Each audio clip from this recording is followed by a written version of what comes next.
All right, almost 9:30 Eastern Time. A live look back in Chicago, inside the United Center, outside the United Center. Day 3 of the Democratic National Convention getting underway midway through the week.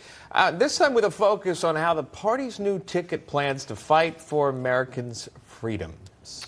Also wondering how the party plans to improve the economy. We heard from Senator Bernie Sanders just last night celebrating the vice president's newly unveiled economic plans, calling it a, quote, strong progressive agenda. Here's that. I want you all to remember where we were 3.5 years ago. We were in the midst of the worst public health crisis in 100 years and the worst economic downturn since the Great Depression. We need an economy that works for all of us, not just the billionaire class. Here to weigh in, William Luther is an associate professor of economics at Florida Atlantic University. Richard Reinsch is an editor-in-chief for the American Institute for Economic Research. Gentlemen, welcome. William, let me start with you. When Bernie Sanders is endorsing your plan for the economy, what does that tell us about your intentions and how you plan to achieve a strong economy? Well, I think he invokes this very common misconception that somehow billionaires make the rest of us poorer. And that's just not the case. We should be very happy to live in a country with so many billionaires. Jeff Bezos didn't become so wealthy by making me poorer. He became so wealthy by building a company that shipped me very cheap textbooks, much cheaper than the bookstore when I was in college. And by shipping my wife pretty much anything that she wants straight to our door, sometimes on the very same day. So his wealth doesn't indicate what he has taken from the rest of us. Rather, it indicates how much value he has created for the rest of us. So we should really be celebrating billionaires, not devising policies to discourage them. Yeah, and many economists point to the fact that if you keep some of the taxing low, at least for the corporate businesses, they're going to want to stay in America, not do business elsewhere. It creates job growth in the area. Numbers can come down, or prices can come down for consumers as well. Speaking of jobs, there's a new report coming out in just about 30 minutes from now, expected to show job growth is far less than initially estimated, revising as many as I believe a million fewer jobs than previously thought. But I wanted to get to control room to C03, this element here. Speaking of the job market, we're learning that more than 28% of Americans are searching for new jobs, the highest rate in a decade. Richard, what is happening here, and what has moved this search for new jobs, this rise in 10 years?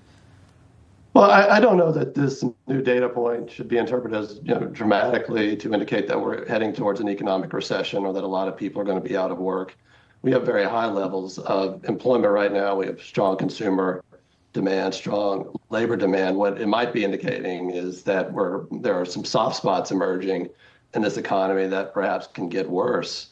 So I think what we want to take from this is what are the policies we need to put in place to respond to what might be a softening or slowing economy. And they certainly are not what we can glean right now from Kamala Harris and Tim Walz of $2 trillion in deficit finance spending, more green energy subsidies, more entitlement subsidies, more plans to raise taxes, to actually encourage foreign governments to raise taxes on American corporations, and to let most of the 2017 tax cuts expire.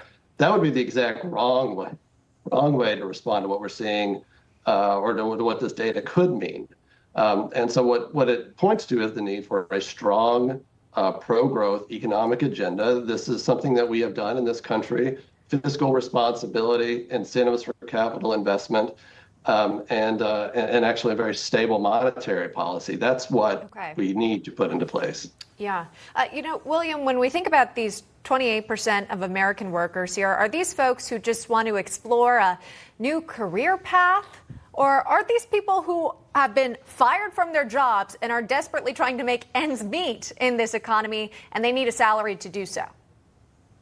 Well, I think it's a lot of folks who are re-entering the labor force. If we look at prime age workers who are 25 to 54 years old, we see that the share of those workers that are employed today is actually higher than it was just prior to the pandemic. So we don't really have an employment problem at the moment. What we have is a real wage problem. Real wage growth has been very slow under the Biden-Harris administration. It had grown about 1.9% per year prior to the pandemic, only growing at around 0.4% per year since the pandemic. Yeah. So very slow real wage growth. And that's not going to change until we have some pro-growth policy. I think that's the point that we're trying to get at is Americans need more money to live off of. William Luther, Richard Reinsch, thank you both. We appreciate that. Democrats are quick to attack President Trump during their convention, but is there any policy being spoken about? Well, at least we just did there on the panel. Republican Congresswoman Nicole Maliotakis joins us next on that. And